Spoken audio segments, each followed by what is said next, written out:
Sejarah Marga Siregar. Ya teman, menurut riwayat silsilah Batak, Toga Siregar merupakan generasi keempat keturunan si Raja Batak. Toga Siregar merupakan keturunan yang termuda. Toga Siregar bersama dengan 6 toga lainnya yaitu Toga Sinaga, Toga Situmorang, Toga Pandiangan, Toga Nainggolan, Toga Simatupang, dan Toga Aritonang. Ia adalah dari si Raja Lontung. Marga Siregar berasal dari nama anak bungsu si Raja Lontung dan istrinya si Boru Pareme. Siregar adalah anak bungsu dari 9 bersaudara yang terdiri dari 7 laki-laki dan 2 perempuan.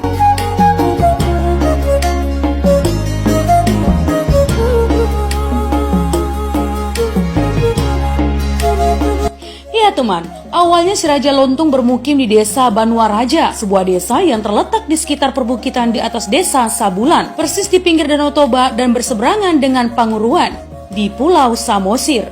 Ya teman, kemudian sebuah banjir besar melanda desa Banuaraja dan Sabulan. Buntutnya, seluruh keluarga kerajaan serta keturunannya dievakuasi ke berbagai wilayah lain di sekitar Samosir. Sinaga dan Pandiangan bergeser ke Urat, Nainggolan ke Nainggolan, Simatupang dan Aritonang ke Pulau Sibandang. Sedangkan Siregar harus berpindah ke Aiknalas di Sigaol.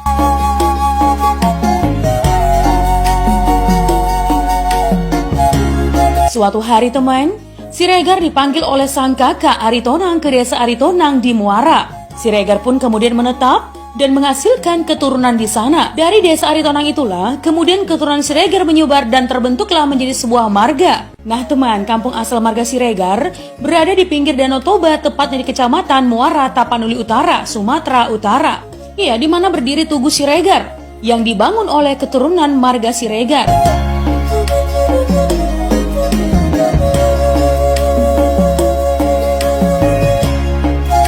Nah teman, Toga Siregar memiliki 4 keturunan laki-laki dari istrinya Boru Silimbong, yaitu Silo, Dogoran, Silali, dan Siagian. Sedangkan marga Sormin dan Ritonga adalah marga yang berasal dari keturunan Toga Siregar, di mana Sormin dan Bomi dari anak turunan Siregar Silo, dan Ritonga dari anak turunan Siregar Silali.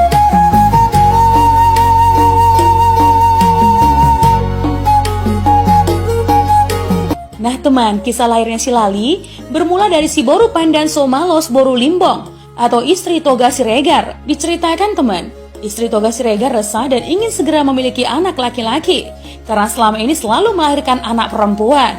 Sedangkan istri klan Nainggolan Parhusip sebaliknya selalu melahirkan anak laki-laki dan ingin mempunyai anak perempuan. Nah teman, pada suatu kesempatan tanpa diduga, mereka sama-sama mengandung dan secara kebetulan pula mereka melahirkan pada waktu yang bersamaan. Namun si Boru Pandan Somalos Boru Limbong kembali melahirkan anak perempuan dan istri Nainggolan Parhusip melahirkan anak laki-laki lagi. Akhirnya dibantu sang Sibaso atau yang membantu persalinan, istri Siregar dan istri si Parhusip kemudian sepakat teman, ya, untuk mengadakan pertukaran untuk mencapai keinginan tadi. Manahan laut atau anak Parhusip akhirnya menjadi Silali.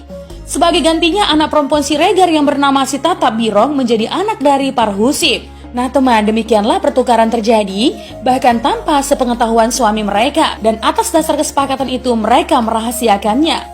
Nah, pertukaran anak ini menjadi suatu padan atau perjanjian atau ikrar. Bukan hanya marga Nainggolan Parhusip dengan marga Siregar Silali saja teman, tetapi padan ini dipegang dan dihormati seluruh keturunan Toga Siregar dan Toga Nainggolan. Hingga kini, Siregar dan Nainggolan tidak boleh menikah satu sama lain.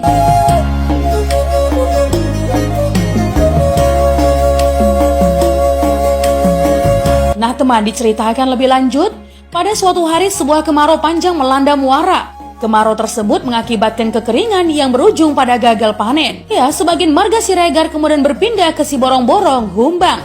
Di sana mereka mendirikan sebuah desa yang diberi nama Lobu Siregar. Perantauan Siregar tak berakhir di sana teman. Dari Lobu Siregar, sebagian marga Siregar kembali menjelajah.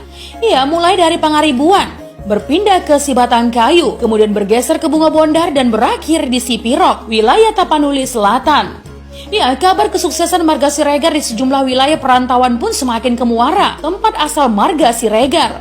Sebagian keturunan Siregar di Muara pun memutuskan untuk pindah ke Tarutung Silindung dan mendirikan sebuah desa yang dinamai Simarlala Pansurnapitu. Belum juga berakhir teman, perpindahan keturunan Siregar ke Simarlala Pansurnapitu pun berlanjut dengan penjelajahan lain yang mereka lakukan ke Pantis Pahae. Seperti di titik-titik perantauan lainnya, mereka pun mendirikan desa Onan Hasang Simangumban dan Bulu Payung serta menghasilkan generasi di sana.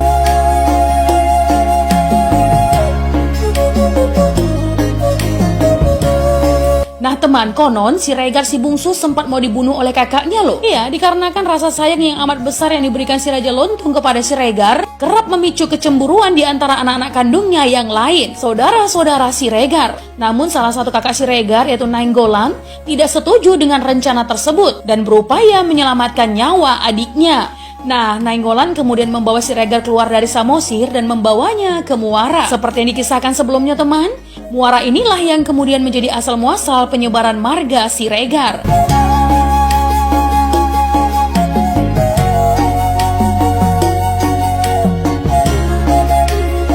Nah teman, itu tadi adalah sejarah marga Siregar.